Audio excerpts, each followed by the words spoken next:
The secret door of Dream Castle, once upon a time, nestled atop the highest peak of the Whispering Mountains, where clouds wove themselves into soft, downy blankets, stood the magnificent Dream Castle. Its towers were spun from moonlight, its walls built from solidified starlight, and its gardens bloomed with flowers that chimed with silent, crystal melodies.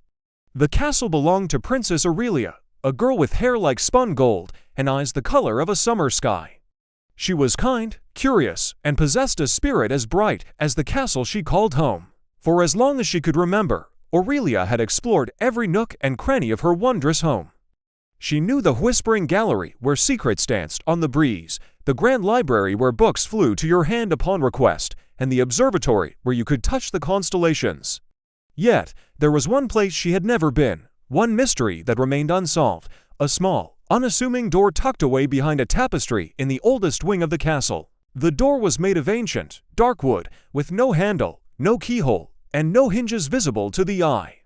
Carved into its center was an intricate riddle, its letters glowing faintly in the dim light. I have cities, but no houses.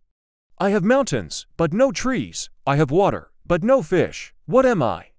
Aurelia had pondered this riddle for years. She had asked the wisest books in the library and the oldest spirits in the castle, but none could give her the answer.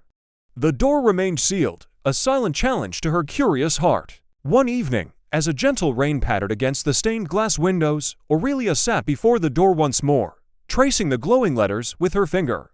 She had tried everything she could think of. She whispered map, but the door remained still. She tried drawing, painting, globe, all to no avail. Feeling a little disheartened, she rested her head against the cool wood. It's like a picture of the world, she murmured to herself, a world that exists only in lines and names, but not in life. As she spoke the word map again, not as an answer, but as a thought, a soft click echoed from within the door. The glowing letters pulsed, and a thin, golden seam appeared, outlining the door's frame. It slowly, silently swung inward, revealing not a room, but a swirling vortex of shimmering colors, like a liquid rainbow. A gentle, warm breeze carrying the scent of forgotten memories and distant lands flowed out, beckoning her forward. Her heart pounded with a mix of fear and excitement. This was it, the secret she had longed to uncover. Taking a deep breath, Princess Aurelia stepped through the threshold. The world dissolved around her, and for a moment, she was floating in a sea of light and color. When her feet found solid ground again, she was standing in a place unlike any she had ever seen. She was in a vast, ethereal workshop. Tools made of captured starlight lay on workbenches of polished moonstone. Shelves upon shelves were filled with jars containing whispered wishes, bottled laughter, and shimmering fragments of forgotten dreams. In the center of the room stood a loom, but instead of thread, it was strung with beams of light. Seated at the loom was a serene, elderly woman, her hair the color of silver starlight, and her eyes holding the wisdom of ages. She was weaving, and as her nimble fingers worked, images flickered into existence on the tapestry of light, a child's first steps, a lost traveler finding their way home, an artist completing a masterpiece. The woman looked up and smiled, her expression warm and welcoming. "Welcome, Aurelia," she said, her voice as soft as a lullaby. "I have been waiting for you. I am Somnia, the weaver of dreams." Aurelia was speechless. The weaver of dreams, but I thought dreams just happened. Somnia chuckled, a sound like wind chimes.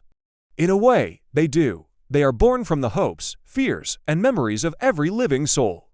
But here, in the heart of Dream Castle, I help weave them into the stories you experience when you sleep. This castle is not just your home, Aurelia. It is a conduit, a focal point for the dream energy of the world. She gestured around the workshop. Every night, the hopes and worries of the world flow into this chamber. My task is to weave them, to give them shape and purpose. Some dreams are meant to inspire, to give courage for the day ahead. Others are meant to heal, to help process sorrows and fears. Even nightmares have their place, showing us what we must overcome.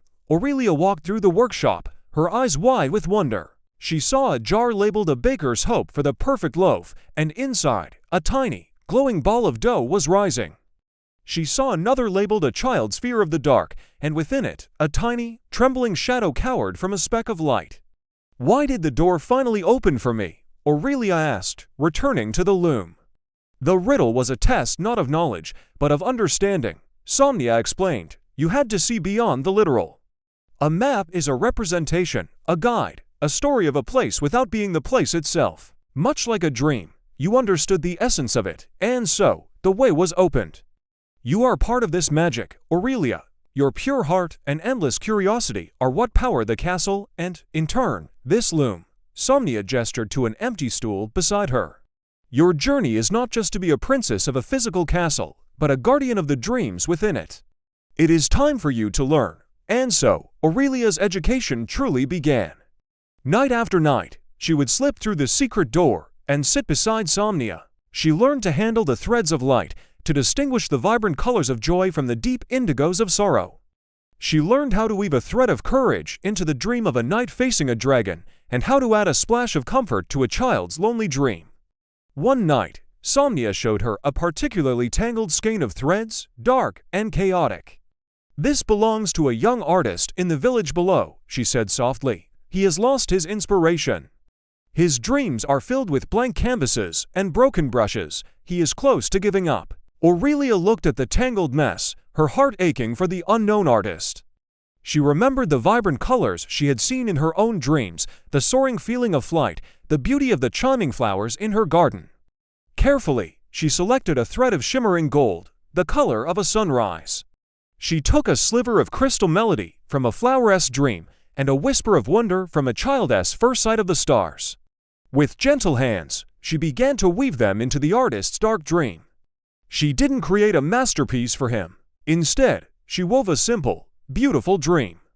A dream of a single, perfect paintbrush resting on a windowsill, with the first light of dawn illuminating a spectrum of colors he had forgotten existed. She wove in the feeling of hope, the gentle nudge of possibility. The next day, as Aurelia looked out from her balcony, she saw the young artist in the village square. He wasn't painting, but he was looking at the world with new eyes. He was sketching the way the light hit the fountain, the joyful expression on a child's face, the pattern of clouds in the sky. A small, genuine smile was on his face. Aurelia felt a profound sense of connection and purpose. She hadn't just observed a dream, she had helped mend a spirit. From that day on, Aurelia was no longer just Princess Aurelia of the Dream Castle. She was Aurelia, the apprentice dreamweaver. The secret door was no longer a mystery to be solved, but a gateway to her true calling. She understood that her castle was not just a home of stone and starlight, but a sanctuary for the hopes and fears of all. And in the quiet, magical workshop behind the secret door, she worked alongside Somnia, weaving threads of light and love into the vast, beautiful, and ever-changing tapestry of dreams. The greatest secret of Dream Castle, she learned, wasn't a hidden room, but the hidden power of empathy and the quiet magic of helping others find their way in the dark. Thank you so much for joining me on this journey to the Dream Castle. If you enjoyed this story, don't forget to hit that like button and subscribe to the channel for more magical tales. Let me know in the comments what you think Aurelia should weave next. Until next time, keep dreaming.